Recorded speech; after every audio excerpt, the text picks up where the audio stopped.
오늘은 이제 마지막 주간, 이제 53주째인데요. 하나님께서 주시는 이 은혜에 따라서 우리의 지난 1년 동안을 좀 돌아보고 새롭게 하는 그런 시간이 될 수 있기를 바랍니다. 그런데 내가 지난 1년 동안 어떻게 살아왔는가 이렇게 점검을 해보고 체크하는 것은 그냥 하면 안 돼. 자기 식대로 자기 혼자 하면 그거는 별로 그렇게 효험이 없어요. 예, 감사나 이런 모든 것은 다 외부에서 하듯이 내가 내 지난 1년 동안 어떻게 살았는가 하는 이것을 점검할 때에는 뭔가 그 기준이 있어가지고 기준에 의해서 평가 기준에 의해서 해야 되는 것이죠. 그런데 그 평가 기준이라는 건 뭐냐? 이 인생을 아주 잘 살아온 사람을 롤 모델로 삼아가지고 이 롤 모델에 비교할 때 내가 어떻게 살았는가? 내가 존경하고 사랑하는 사람, 그 사람에게 비유해서 내가 어떻게 살았는가? 그렇게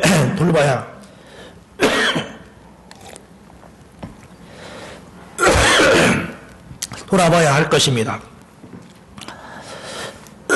저희는 크리스찬이니까 성경에 여러 믿음의 인물들이 있어요. 그러면 이 믿음의 인물들 가운데 우리가 우리의 모델로 삼고 그들이 어떻게 인생을 살아왔는가, 거기에 비교해서 나는 어땠는가 돌아볼 수 있어야 되겠는데, 아무리 생각해도 우리 인생에 성경에 믿음의 신앙인들이 많이 나오지만 믿음의 신앙인 중에 신앙인, 사람의 이렇게 여자의 몸에서 태어난 사람으로서 가장 위대한 사람은 역시 사도 바울인 것 같습니다. 그래서 오늘 저는 사도 바울의 인생 결산을 보면서 사도 바울과 우리를 비교해서 나는 어떻게 살았는지 지난 1년을 돌아보고, 그리고 또 수정할 건 수정하고 새 출발을 할 수 있으면 좋겠습니다. 이 비교는 훌륭한 사람하고 해야 되는 거예요. 훌륭한 사람, 나보다 잘난 사람, 이런 사람하고 비교를 해야지 나보다 못난 사람, 이런 사람 비교하면 안 되는 것입니다. 가끔 이제 우리들은 누구 비교할 때 누구하고 비교하면 이만하면 잘했다 그러는데, 물론 그런 것도 필요하지만 비교하고 이렇게 결산을 할 때에는 잘한 사람, 승리한 사람, 이렇게 성공한 사람, 이런 사람과 우리가 비교할 때 그래야 우리가 발전이 있는 것입니다. 여러분, 믿음의 이러한 용사, 아니 신앙인 중에 신앙인, 하나님의 정말 사람인 난장의 가장 큰 자 중에 하나인 바울, 그는 어떻게 살았는가? 오늘 본문은 사도 바울이 이제 에베소 사역을 마치고 에베소를 떠나서 예루살렘으로 이제 그 선교 보고회를 가려고 하는 장면입니다. 그런데 그 당시에 바울이 예루살렘으로 선교 보고회를 가면은 바울을 반대하는 사람들이 바울을 죽이려고 매복하고 있고 체포하려고 기다리고 있다. 그래서 가면은 못 돌아올 수 있다 해서 많은 사람들이 사도 바울 보고 예루살렘에 가지 말라고 말렸습니다. 그런데 바울이 죽음을 각오하고 내가 죽으면 죽으리다 하고 이런 마음을 가지고 이제 에베소에서 예루살렘으로 떠나는데, 그 예루살렘 떠나기 직전에 에베소 장로님들을 모아놓고 장로님들과 함께 기도하고, 그리고 자기의 그런 고백을 하는 그런 시간입니다. 그래서 오늘 이 장면은 단순히 그냥 내가 소아시 어떻게 살았느냐 그런 정도가 아니라 자기 그 유언적인 내가 어떻게 살았는가, 내가 이게 가면은 다시는 못 올지도 모르는 그런 유언적인 마음을 가지고 자기 지금까지 살아온 삶을 고백을 하고 있습니다. 그래서 이거는 바울의 인생의 결산의 말이라 해도 과언이 아닙니다. 그래서 오늘 제가 말씀의 제목을 바울의 사역 결산이라 그랬어요. 바울은 일생 동안 이렇게 살았는데 우리도 일생 이렇게 살아야 되겠고, 지난 1년 동안 이 바울의 삶과 비교해서 어떻게 살았는지 돌아볼 수 있어야 될 줄로 합니다. 첫째로 바울 어떻게 살았느냐? 그는 평생을 어떤 경우에든지 어떻게 해서든지 기회가 되는 대로 하나님의 복음을 전하는데 인생의 목표를 세웠다 하는 거예요. 우리 한번 20절, 21절을 같이 한번 읽어보겠습니다. 20절과 21절. 20절부터 읽겠습니다. 20절 시작. 유익한 것은 무엇이든지 공중 앞에서나 각 집에서 거리낌이 없이 여러분에게 전하여 가르치고 유대인과 헬라인들에게 하나님께 대한 회개와 우리 주 예수 그리스도에 대한 믿음을 증언한 것이라. 바울은 말합니다. 유익한 것은 바울이 자기가 지난 이 소아시아에 살아가면서 일생 동안에 유익한 것은 무엇이든지 공중 앞에서나 각 집에서나 거리낌이 없이 전파했다. 그리고 유대인이나 헬라인들에게 하나님께 대한 회개와 우리 주 예수 그리스도에 대한 믿음을 증언한 것이라. 유익한 것이 뭐죠? 예수에 대한 믿음이죠. 유익한 복음이죠. 복음. 그래서 바울은 이 복음을 자기는 평생 동안 하나님의 복음을 증거하는 일에 온 힘을 기울였고 때와 장소를 가리지 아니하고 이렇게 회개의 복음을 예수에 대한 복음을 전파했다. 이렇게 말하고 있는 것입니다. 그러니까 바울의 인생의 그 목적이 뭐였느냐면은 자나깨나 복음 전파, 자나깨나 예수님 증거하는 것, 이것이 바울의 최종 절대 가치고 목적이었다 그 말입니다. 우리 그리스도인들의 삶은 어떤 삶이 되어야 되느냐? 바울처럼 우리 그리스도인들의 삶은 절대 가치 최고의 목표가 뭐냐면 복음을 전하는 것이 되어야 된다 그 말이죠. 복음을 전해야 된다. 이 그리스도인의 바울처럼 되어야 된다. 우리는 평신도이지만 평신도이면서 또 그리스도인이란 말이에요. 그리스도인이기 때문에 인생의 목표는 복음 증거다. 물론 어떻게 복음을 증거하느냐 하는 것은 이제 목회자나 이런 전임 사역자하고 평신도가 다르겠죠. 그러나 목표는 같아야 되는 거예요. 우리 그리스도인의 목표는 뭐냐? 자나깨나 복음 증거라. 때와 장소를 가리지 아니하고 기회가 오면 유익한 것은 무엇이든지 공중 앞에서나 각 집에서 거리낌이 없이 여러분에 가르쳤고 회개와 우리 주 예수 그리스도에 대하여서 믿음을 증언한 것 자기 인생이었다. 삶의 절대 가치, 삶의 최종적인 목표가 뭐였냐면 예수 복음 전하는 것이 바울의 목표였습니다. 그렇습니다. 우리 사랑하는 교회 여러분, 여러분의 인생의 목적은 뭐죠? 여러분의 인생의 목적은, 저의 인생의 목적은 뭐겠어요? 나든지 여러분 다 우리의 목적은 예수 영광, 하나님 영광, 그리고 복음 전파하는 것입니다. 이것이 우리 인생의 목표가 되어야 되는 거예요. 이것이 절대 가치가 되고 최종적 목표가 되어야 된다. 그런 과정에서 어떤 사람은 돈을 많이, 사업으로 돈을 많이 모아가지고 이 물질을 가지고 하나님께 영광을 돌릴 수도 있고, 어떤 사람은 공부를 잘해서, 어떤 명예나 또 이런, 권력이나 이런 걸 얻어가지고 이걸로 주님께 영광을 돌릴 수도 있고, 어떤 사람은 일을 열심히 하면 기술을 잘해서 또 운동을 잘해가지고 등등 여러 가지 있고, 어떤 사람은 또 참 다른 사람을 잘 섬기고 봉사해서 아무튼 우리에게 여러 가지 능력이 있지만 그 능력을 가지고 살아가는데 최종적 목표는 예수 복음 증거하는 거다. 그 방법이 틀리고 쓰이는 방법이 다를 수 있어요. 자기 은사에 따라서. 은사는 다르고 그 방법은 다르지만 최종 우리의 인생의 목표는 자나깨나 복음 전파하는 것입니다. 그러니까 지난 1년 동안 우리가 열심히 산 것도 중요하고 치열하게 산 것도 중요하지만 왜 그랬느냐 그 말이에요. 목표가 뭐였느냐? 목표가 예수 그리스도 복음 증거하는 것이 되어야 된다. 이게 그리스도인의 올바른 삶인 것입니다. 아무리 열심히 살아도 여러분 목적이 불분명하면 안 된다. 위대한 사람의 특징이 뭐냐? 위대한 사람들은 다 특징이 어릴 때부터 인생의 목적이 다 분명했어요. 인생의 목적이 분명했다. 큰 일한 사람 다 목적이 분명해요. 더더군다나 위대한 사람 목적이 분명할 뿐만 아니라 목적이 고상한 거예요. 돈 버는 것이 목적, 출세하는 것이 목적, 이런 게 목적이 아니었어요. 뭔가 이 사회에 공헌하고 자기 평생 들여도 이렇게 정말 후회하지 않는 그런 목표들, 다 위대한 사람 목표를 세웠습니다.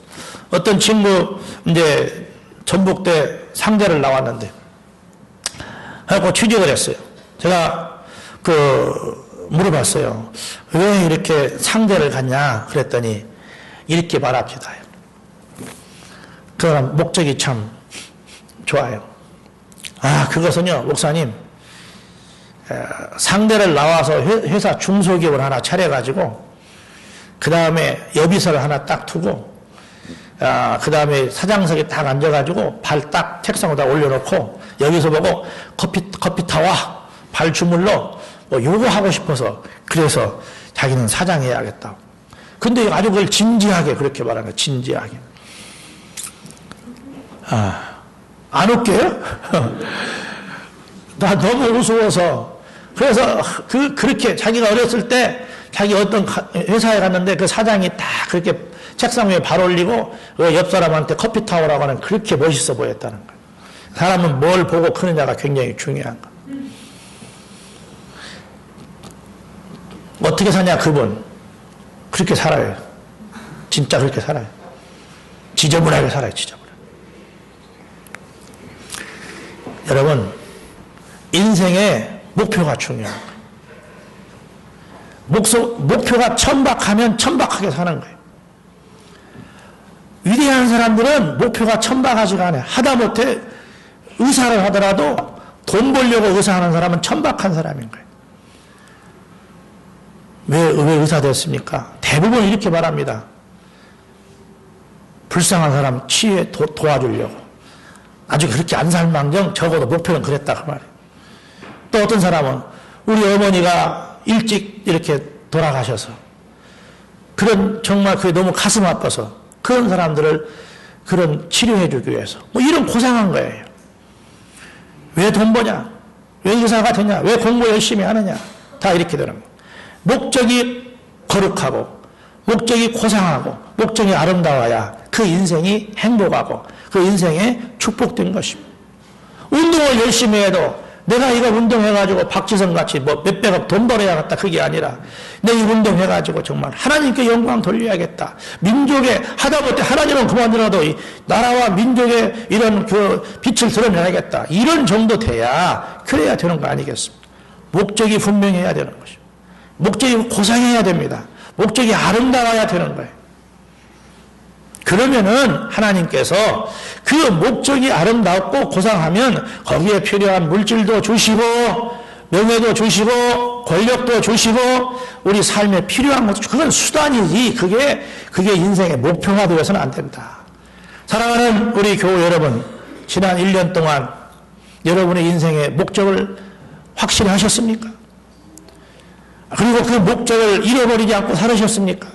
우리가 너무 열심히 치열하게 살다 보면 내가 왜 이렇게 돈을 열심히 버는지, 내가 왜 이렇게 공부를 열심히 하는지, 내가 왜 이렇게 피곤하게 사는지 목적을 잃어버릴 때가 있는 거예요. 목적을 잃어버린 인생은 불행한 인생인 것이고 목적을 잃어버리면 방황하는 것입니다. 청년뿐만 아니라 청소년뿐만 아니라 나이가 들어갈수록 인생의 목적이 더 선명해져야 된다. 그 말. 저와 여러분이 지난 1년 동안을 돌아보시면서 바울처럼 인생의 목표가 분명했는지, 정말 때와 장소를 가리지 아니하고 하나님의 복음을 증거하기 위해서 온 힘을 기르는지, 하나님의 영광이 내 인생의 목적이었는지, 아니면 그냥 살다 보니까 그 사는 것 자체가 목적이었는지 아닌 것입니다. 제가 어렸을 때 우리 아이들 어렸을 때 이제 공부 열심히 하라고 그러니까 어떤 아이가 그런 거예요. 아빠 왜 이렇게 나보고 공부 열심히 하라고 그래? 아빠 위해서 그러지 그러더라고요. 야 이놈아, 공부 잘하면 아빠만 위하냐? 네가 잘 살려면 좋지. 그래도 안 믿어. 그래서 자존심이 내가 팍 상했어요. 내가 그래도 목사인데 이놈아 아빠만 잘 되라고 너 공부 열심히 하라고 그러겠느냐? 나도 잘 되고 너도 잘 되고 하나님께 영광 되니까 그러지. 지금도 그 기억이 나요. 그러니까 그가 뭐라고 하냐면, 아, 그래요? 하나님 영광을 열심히 해야 되냐고. 그런다고 했더니 믿어지지가 않는데. 아빠 마음이, 참, 고얀 놈들이 많아요. 그냥 믿고 하면 지가 뭐 손해볼 게 뭐가 있겠어요. 여러분, 부모가 자식 잘 되게 하는 것은 부모 잘 되게 하는 것도 있지만 그 본인 행복하게 하게 하려고 그러고 다 그게 하나님께 영광이 되는 거예요. 여기 잘 된다는 것은 뭐 세속적으로 잘 산다 그런 것만이 아니라 하나님 모시게 행복하게 살면 되는 것입니다. 사랑하는 교우 여러분, 우리가 인생의 목적이 분명해야 됩니다. 지난 1년 동안 여러분 사시면서 목적을 잃고 열심히 사는 것 자체에 만족하다가 목적을 잃어버리지 않으셨는지 돌아보시기를 바라는 것입니다. 목적이 분명했습니다. 그것도 첫째는 하나님의 영광, 하나님의 영광. 여러분, 하나님의 영광을 위해 목적을 세우면 다른 건 다 부수적으로 따라오는 거예요. 다 따라오게 돼 있어요. 그런데 내가 앞장서고 내 것이 앞장서면 내 영광, 내 삶, 이것이 우선이 되면 하나님은 그것이 우상숭배니까 하나님이 그걸 싫어한다 그 말이에요. 그러니까 주고 싶어도 줄 수가 없는 거예요. 돈이 목적인 사람, 내 가족의 행복만이 최고라고 생각하는 하나님은 그런 것들, 이게 내 우상이구나. 그래서 들어주지 않는 거예요. 하나님께서. 꼭 인생의 목적을 새롭게 하시기를 바라고, 또 혹시라도 지난 1년 동안 살아가면서 하나님께 이 목적을 잃어버렸다면 다시 한번 새롭게 회개하고 돌이키는 시간이 될 수 있기를 바랍니다. 왜 내가 지난 1년 동안 살았느냐. 바울은 평생 동안을 복음 증거하는 일에 주님의 영광을 위해 예수를 원히 했다는데, 우리도 그렇게, 물론 우리가 중간중간에 이렇게 잃어버릴 수 있지만은, 그러나 이렇게 이런 연말이 되고 새해가 되면 다시 목적을 새롭게 세워야 될 것입니다. 두 번째는 바울은 어떻게 살았느냐. 바울은 그 목적을 이루기 위해서 치열하게 살았는데 열심히 살았잖아요. 열심히 살았어요. 여기 이렇게 말하잖아요. 그 목적을 이루기 위해서 이렇게 말합니다. 유익한 것은 무엇이든지 공중 앞에서나 각 집에서나 거리낌이 없이 여러분에게 전하여 가르치고, 무엇이든지 그렇게 말했죠. 공중 앞에서나 집에서나 거리낌이 없이 여러분에게 가르치고, 그러니까 때와 장소를 가리지 않고 열심히 목표를 향해 달려갔다 그 말입니다. 사랑하는 여러분, 목표를 세우는 것은 쉬워요. 고상한 목표를 세우는 건 쉬운데 이걸 열심히 그 목표를 이루기 위해서 열심히 달려가는 것은 쉽지 않다 그 말이에요. 인생의 승패가 다 여기서 결정이 되는 거예요. 여기서 얼마나 열심히 살았느냐, 얼마나 치열하게 살았느냐. 첫째는 목표가 중요하고, 목표를 세웠으면 이 목표를 향하기 위해서 얼마나 치열하게 살았느냐. 내가 늘 말씀드리잖아. 공부 잘하는 사람과 못하는 사람 특징이 뭐예요? 머리 아니다, IQ 아니다는 거예요. IQ 안에. 여러분, 저는 교사 생활을 9년 했어요. 그런데 임상실험이 끝난 얘기예요. 내 얘기는 그냥 내가 어디 보고 하는 게 아니고 진학지도를 9년 동안 해봤다 그 말이에요.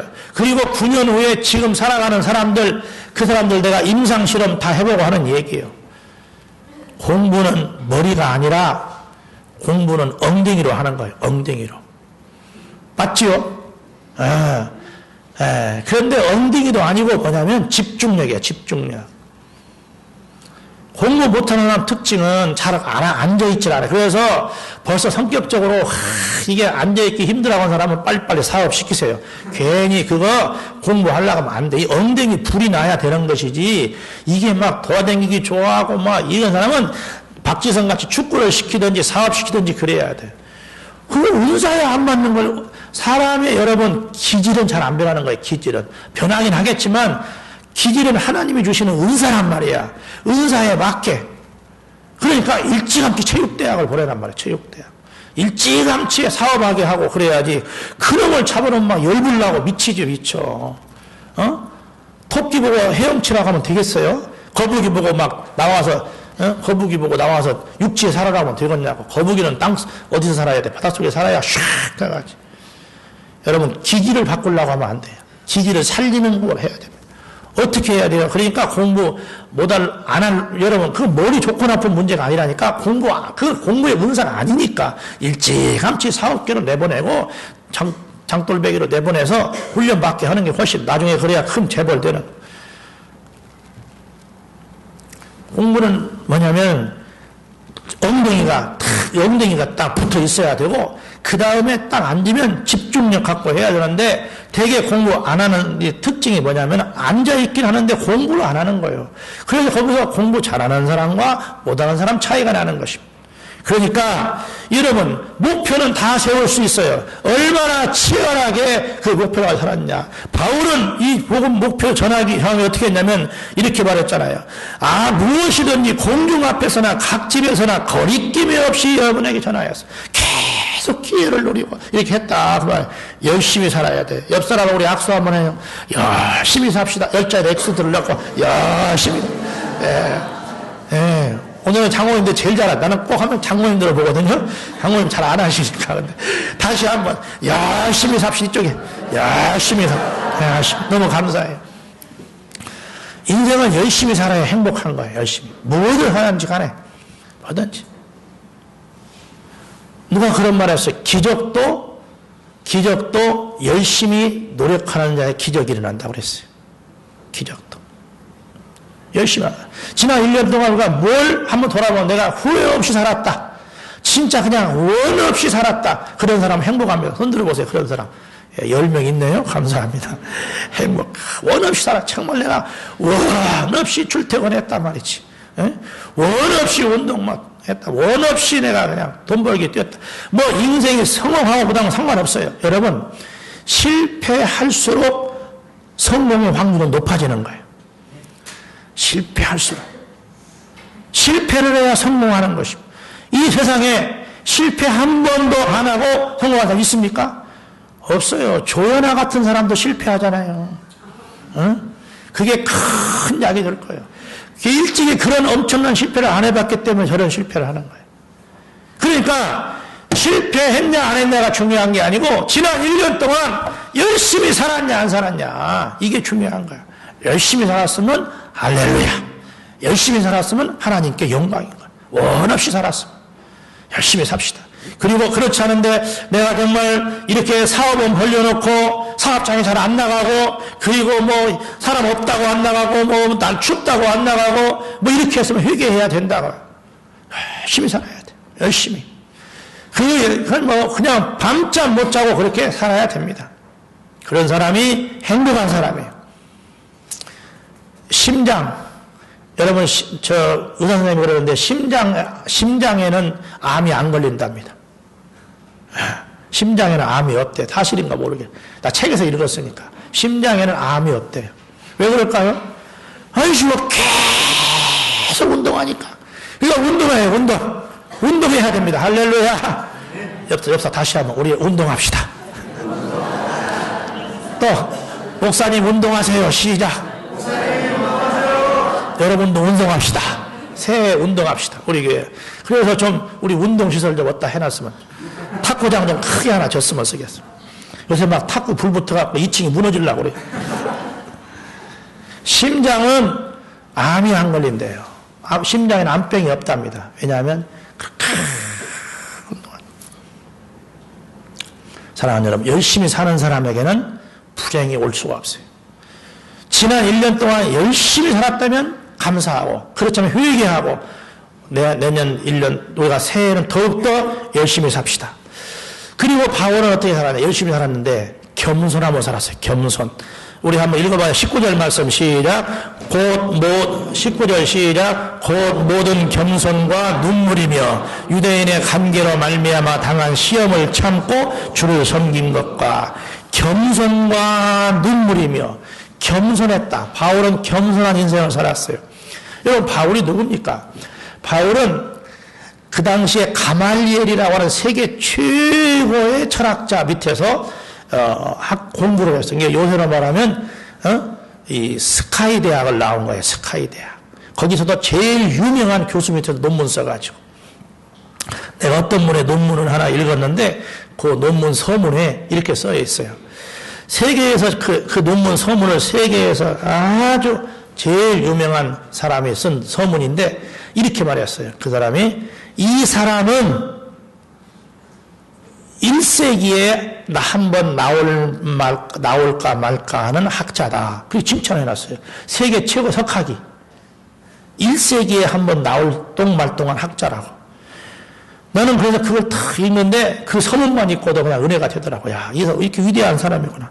여러분, 이 시대에 그런 사람들이 있는 1세기에 한번 나올까 말까.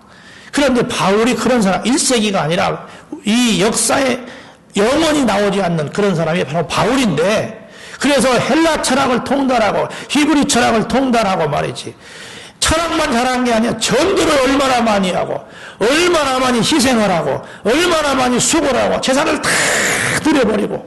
여러분, 바울처럼 산 사람 있어요? 바울은 가말리엘 문화에 처리고 종교적으로도 가장 높은 위치에 있었고, 바리새인 중에 바리새인이었고, 유다민족 중에 유다민족이었고, 돈도 많았고. 그런데 그가 겸손하였다고 스스로 말해. 내가 겸손했다고. 그리고 모든 사람의 인정한 성경에 나오는 겸손하였다고. 여러분, 겸손이 인생의 최고의 재산입니다. 최고의 재산. 최고의 재산. 겸손이라는 것은 다른 사람을 나보다 더 귀하고 더 낮게 여기는 것입니다. 한국말 참 어려워요. 낮게 여기냐, 낮게 여기냐. 어떤 게 맞아요? 낮게가 맞죠? 낮게 그러면 이렇게 되나요? 네, 한국말. 그래서 한국말 진짜 어려워요. 나보다 다른 사람을 더 귀히 여기고 존중하고 높이는, 더 귀하게 여기는 것이 겸손입니다. 옆 사람 둘러보시고, 헤이, 나보다 좀 그렇네 하면 교만한 것이고, 이분 진짜 훌륭하게 보이면 자기가 겸손한 거예요. 세상에 나만한 사람 없다. 나만치 똑똑하고, 나만치 아는 것 많고, 나만치 이렇게 열심히 살고, 나만큼 교회 봉사 잘하고, 나만큼 헌금 잘하고, 나만큼 이 사회를 위해서 내가 죄 없이 사는 사람 없다. 이렇게 생각하는 사람은 하늘 끝까지 교만한 사람이에요. 다 돌아봐도 이분은 이래서 나보다 더 훌륭하고, 이분 더 훌륭하고, 더 훌륭한 사람, 천지인 사람은 겸손한 사람이에요. 바울은 인생을 나의 겸손, 모든 겸손과 눈물이며 그랬어요. 여러분, 겸손이 그렇게 행복한 것입니다. 겸손이. 우리 그런 말 옛날에, 벼는 익을수록 고개를 숙인다. 고개 빳빳이 든 사람 문제야. 지금 고개 숙이는 사람, 조는 사람 빼고는 고개 숙이는 사람이. 잠언서 18장 12절에 보니까 이런 마음이, 사람의 마음의 교만은 멸망의 선봉이요 겸손은 존귀의 길잡이니라. 교만이 멸망의 선봉이다 그랬잖아. 교만이 멸망의 선봉. 이건 다 아는 말이잖아요. 교만이 패망의 선봉이에요. 그런데 겸손은 존귀의 길잡이다 그랬어요. 조아무개 씨, 그렇게 아무리 자기 비행기지만 그렇게 하면 안 되잖아요. 에? 이게 왜 그럴까요? 사람이 겸손하지 않아서 그런 거예요. 겸손. 나는 돈 많다. 나는 잘났다. 똑똑하다. 사무장 저런 거, 스튜디오스 저런 것들은 못 배우고 머리가 안 좋아서 됐다. 인격적으로 탁 무시한 거예요. 얼마나 교만한 거예요, 세상에. 그러니까 그런 패망의, 멸망의 선봉이란 말에 딱 맞는 거예요. 그런 사람이 막 바울처럼 겸손했어 봐요. 사무장 스튜디오스가 땅콩을 안 까갖고 갔습니다. 그러면은 마음에 딱 새겨놨다가 나중에 잠깐 불러서, 얼마나 수고가 많나. 내가 보니까 스튜디오스가 하루 제가 뉴욕 가는 비행기를 이렇게 타보는데, 우리 조카가 그 칼기에 근무하잖아요.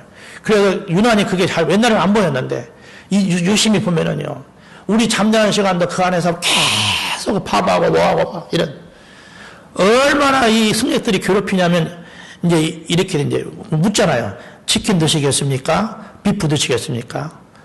비프, 치킨? 문단 이렇게 하잖아요. 그거 못 알아들어요, 처음에는. 비프, 치킨. 뭔 말 모르겠어요. 그냥 뒤에 치킨만 보여. 그냥 무조건 치킨 그러는데. 근데, 이런데요. 이제 비프 먹겠다고 그러면, 손님 죄송한데요. 지금 비프가 막 떨어졌어. 그러면. 왜 떨어져? 그런데 왜 떨어져? 왜 해피면 내 앞에서 떨어져? 내가 왜 그걸 안 먹어야 돼? 그런다. 만들어와, 이것들아. 그러다가 던져버린대요. 그러면은, 이제 없잖아요. 비프가. 어떻게 하겠어요? 다시 안에 들어가서 그 자기들이 먹으려고 해놨던 것에서, 아니면 다른 손님들 거에서, 이건 진짜 1급 비밀인데, 하나씩 이렇게 해가지고 하나 만들어서 갖다 준대요. 그렇게까지, 그럼 던져버린대, 그냥. 던져버려요. 이게 손님들이 그런, 왜? 내가 비행기 탔다 이거야. 비싼 돈 주고. 그러니까 이런 고통이 있으니까 얼마나 힘들겠느냐. 그러고 다 위로한 다음에 이거 매뉴얼이 어떻게 되어 있느냐. 잘해라. 하면은 감동 먹을 거 아니겠어요? 감동 먹을 거 아니에요. 그런데 이게 안 되는 거예요. 이게 쉬운 일이 아니죠, 여러분. 여러분 당하면 우리도 비슷할지 모르겠어요. 평소에 하는 대로 나오는 갑자기 안 나온다. 겸손은 사람의 마음에 교만은 별망의 선봉이지만 겸손은 존귀의 앞잡입니다. 또 잠언서 22장 4절에 보니까 겸손과 여호와를 경외함의 보상은 재물과 영광과 생명이니라. 여러분 잘 봐요. 겸손과 여호와를 경외하는 것이 상으로 오는데 무슨 상으로 온다? 무슨 상으로 와요? 재물과 영광과 생명이니라. 할렐루야. 할렐루야. 겸손과 여호와를 경외함의 보상은 뭐냐? 재물과 영광과 생명이니라. 성경 말씀입니다, 여러분. 겸손한 자에게 재물이 따라오고 겸손한 자에게 영광이 오고 겸손한 자에게 생명이 온다는 것입니다. 예수님 말씀하셨습니다. 마태복음 11장 29절 나는 마음이 온유하고 겸손하니 나의 멍에를 메고 내게 배우라. 그리하면 너의 마음이 쉼을 얻으리니 마음에 평안이 온다 그 말이에요. 예수님처럼 마음에 평안이 오는 것은 겸손한 자에게 오는 것입니다. 왜냐하면 낮아지니까. 여러분 높이 올라갈수록 불안한 거 아시죠? 밑으로 내려갈수록 안정감이 있는 게 인생입니다. 겸손하다는 것은 안정감을 갖는 거예요. 나는 마음이 온유하고 겸손하니 나의 멍에를 메고 내게 배우라. 그리하면 너의 마음이 쉼을 얻으리라. 사랑하는 여러분, 바울은 평생 동안을 겸손으로 살았다고 고백하고 있습니다. 지난 1년 동안 어떻게 살으셨습니까? 겸손하셨습니까? 겸손하게 주님의, 이 겸손하다는 말은 뭐겠죠? 모든 일을 하고도 대가를 바라지 않는 것입니다. 항상 무익한 종으로, 항상 부족한 종으로 사는 거라고. 저는 정말 제가 최선을 다했지만 우리 주님께 해놓은 것이 아무것도 없습니다. 제가 받은 은혜에 비하면 아무것도 아닙니다. 예수 나를 위하여 생명 바치셨는데 제가 드린 거 너무 적습니다. 제가 이렇게 부모님에게 드린 건 너무 적습니다. 제가 장모님에게 드린 건 너무나 적습니다. 제가 목사님에게 이렇게 수고한 거 별거 받은 은혜는 아무것도 아닙니다. 제가 교회에 봉사했지만 다른 성도받은 은혜에 비하면 아무것도 아닙니다. 다른 후보들은 더 열심히 하는데 저는 그렇지 못합니다. 늘 무익한 종, 늘 이렇게 감사합니다. 그런데 교만은 뭐죠? 일 조금 해놓고 다른 사람은 왜 안 하는가? 삐죽삐죽하고 판단하고 정죄하고 왜 이렇게 사람들이 게을러 터졌는가? 모이기 위해서 왔는데 모처럼 일찍 와갖고는 왜 이렇게 늦게 오지? 왜 이렇게 늦게 오지? 여러분, 예수님은 마음이 온유하고 겸손하다고 했어요. 온유와 겸손은 같이 가는 거예요. 온유한 사람이 겸손하고 겸손한 사람이 온유한 거예요. 겸손하게 사시기를 주님의 이름으로 축원합니다. 늘 나보다 남을 높게. 내가 이렇게 오늘 복을 누리는 것은 주님의 은혜다. 그러니까 어느 때 사람이 교만해지죠? 이건 내가 노력한 거, 내가 얻은 걸 생각할 때 교만해지는. 그런데 이걸 내가 공짜로 받은 걸 생각할 때는 겸손해지는 것이죠. 여러분 건강 주님이 주신 걸로 믿으시기를 주의 이름으로 축원합니다. 그러니까 현재 이대로 감사하는 거예요. 왜 나는 이렇게 건강하게 이렇게 몸이 이렇게 옆 사람은 이거 뭐예요? 이거 복근이 막 이렇게 근데 나는 왜 하나밖에 없는 거야? 옆 사람은 3개인데 그렇게 하면 안 된다 그 말이에요. 건강도 주님이 주시는 것이며 물질도 주님이 주시는 것이며 자녀도 주님이 주시는 것이고 부부도 주님이 주시는 거예요. 우리 모든 거에서 주님께 감사하고 더 겸손하고 나는 이런 누릴 자격이 없는데 하나님이 주셨다. 이런 사실을 가지고 우리가 늘 겸손하기를 주의 이름으로 축원합니다. 다음에 이렇게 말합니다. 바울은 겸손과 눈물이라 그랬어요. 눈물로 세월을 보냈다. 내가 눈물로 복음을 전하고 눈물로 세월을 보낸 걸 너희들이 알지 않느냐. 장로님들이 아시지 않느냐. 이렇게 말하죠. 곧 모든 겸손과 눈물이며 이렇게 눈물이며 그러니까 바울이 일생을 눈물로 살았다 그 말이에요. 늘 눈물로. 이게 무슨 말이에요? 눈물로 했다는 건 무슨 말이죠? 진심을 다했다. 사랑을 다했다. 어느 때 눈물이 나? 내가 눈물로 했다. 사도행전 20장 31절 그 옆에 있으니까 한번 읽어보겠어요. 31절 시작. 그러므로 여러분이 일깨어 내가 3년이나 밤낮 쉬지 않고 눈물로 각 사람을 훈계하던 것을 기억하라. 어떻게 훈계했어요? 눈물로 훈계했다. 사랑으로 훈계했다. 가슴으로 훈계했다. 그냥 선생이 율법적으로 훈계한 게 아니고, 응? 눈물로 훈계했어. 눈물로. 가슴으로. 또 빌립보서 3장 18절 내가 여러 번 너희에게 말하였거니와 이제도 눈물을 흘리며 말하노니 여러 사람들이 그리스도의 십자가의 원수로 행하느니라. 눈물을 흘리며 말하노니 이것은 뭐냐? 사람들이 십자가의 원수된 사람들, 예수 안 믿고 십자가의 원수된 사람들에 대해서 그들을 구원하기 위해서 눈물을 흘리며 말했다 그 말이에요. 정말 마음을 다해서 온 정성을 다해서 가슴을 열어서 이렇게 했다는 그런 뜻이 되겠습니다. 여기 눈물이라는 것은 자기의 지정을 톡 전체 들여서 그렇게 사랑했다 그런 뜻이 되겠어요. 우리가 세상에 무슨 일을 하든지 간에 눈물로 해야 된단 말이에요. 눈물로. 지정을 총동원해서 마음을 가슴으로 해야 한다. 사람을 훈계하는 것도 그렇고 가르치는 것. 사랑하는 우리 선생님들, 여러분 선생님들 여기 많이 계시죠. 눈물로 눈물로 학생들을 교육하십니까?